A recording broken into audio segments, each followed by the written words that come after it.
Hello, नमस्ते. कसे आहात सगळे? छान ना? मी पण मस्त आहे. अहो,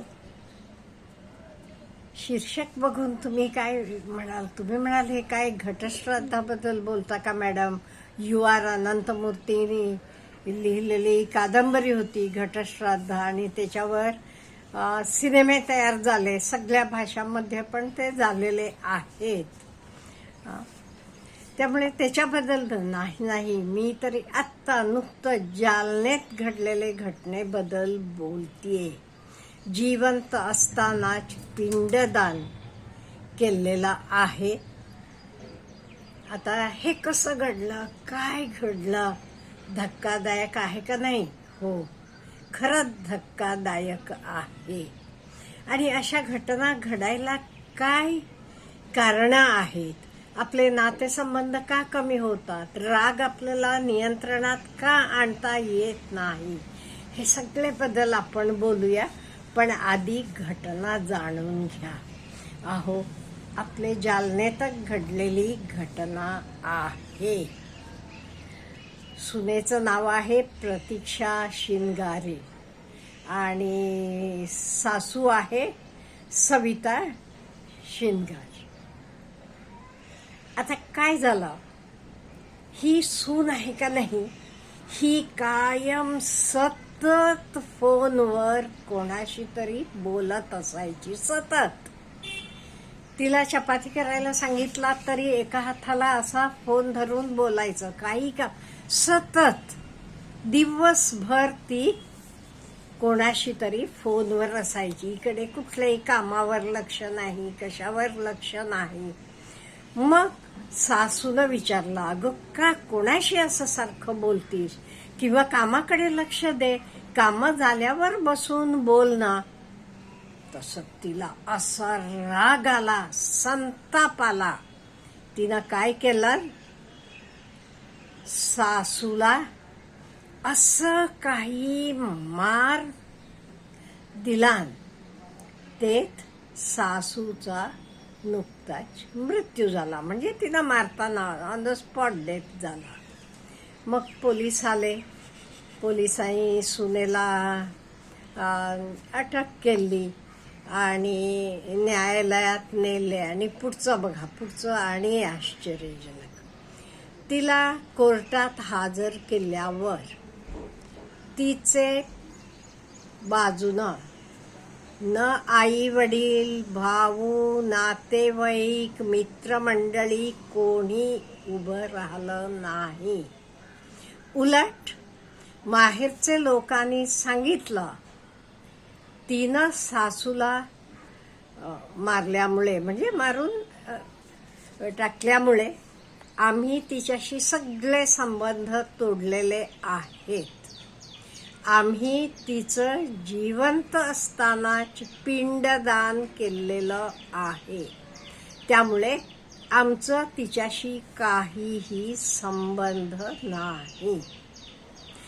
आता बघताना आपल्याला वाटते ही काय एका कुटुंबाची घटना आहे का? पण ही घटना केवळ एका कुटुंबातील नाही, किंवा तो वाद नाही. तर इथे काय मला आपल्याला विचारायचं आहे, म्हणजे का हल्ली नातेसंबंध कमी झाले? रागावर नियंत्रण का नाही येत? आणि कोणी काही मोठ्याने, तर सासू असेल, वडील असेल, आई असेल, बोललेल्याचा एवढा राग का येतो? आपण चुकीचं काम करत असलो तर आधी आपण बघायला पाहिजे का नाही, आपलं काम हे योग्य आहे का चुकीचं आहे?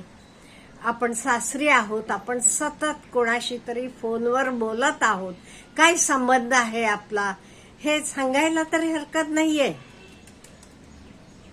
सासूनं असं करू नकोस बाळ, तू आता काम करताना काम कर, तुझं काम पूर्ण झाल्यावर बैस आणि फोनवर बोल, एवढं म्हटलेलं सासूचं काही चुकते का?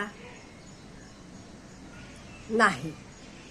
आणि तिचे एवढं सगळं केल्यावर तिचे माहेरचे म्हणा, मित्रमंडळी म्हणा, नातेवाईक म्हणा, एक माणूस सुद्धा तिचे पाठीशी येऊन राहिला नाही. एवढेच काय, ती कोणाशी फोनवर बोलत होती ती व्यक्ती सुद्धा आलेली नाही. म्हणजे आपण बोलतो, हे करतो, हे नातेसंबंध वगैरे काही एवढे काय म्हणून मी वीक आहेत का हो? किंवा रागावर आपल्याला का नियंत्रण ठेवता येत नाही, हे जरा विचार करायला पाहिजे.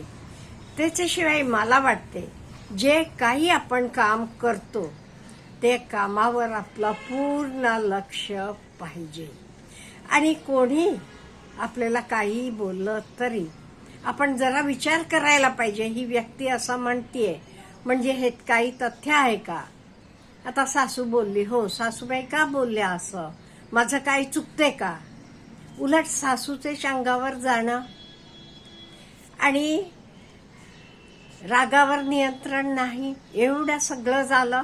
तिचे आई वडील तिला लहानाचं मोठं केलं असतील, 20-25 वर्षापर्यंत बघितलं असतील, कोणी तिचे पाठीशी आलं नाही. हे सगळं विचार करूया आपण. म्हणजे नो डाऊट तिनं केलेलं चूक असेल, मान्य आहे. पण अशा वेळी तुमच्या हातातनं काही चूक झाली की तुमची माणसं सुद्धा तुम्हाला वाचवायला तुमचे बाजूला राहत नाहीत. हे आपण लक्षात ठेवायला पाहिजे. मग आपण कसं वागावं हे जरा विचार करायला पाहिजे का नाही?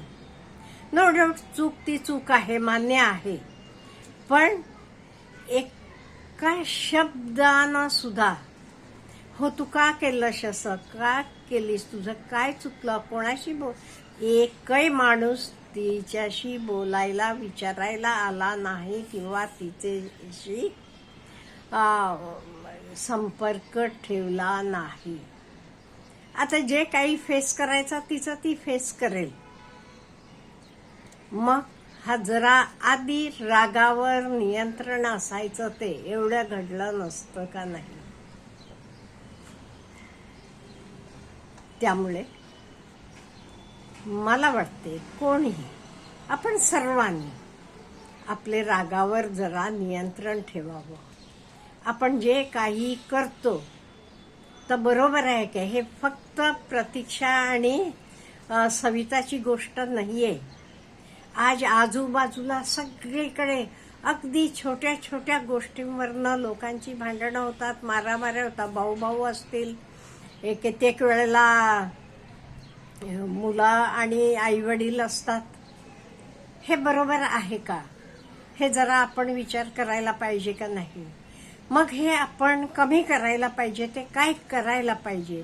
स्वतःवर नियंत्रण आपण कसं ठेवायचं आहे? जरा आपण आपल्याला स्वतःला जाणून घ्यायला पाहिजे. मी करतेय हे काम बरोबर आहे का? बरोबर आहे ते ठीक, ओके. नाही ते माझं कुठे चुकते, काय चुकते, हे जरा आपण विचार करायला पाहिजे का नाही? त्यामुळे मला वाटते कुठेतरी आपले सर्वांचं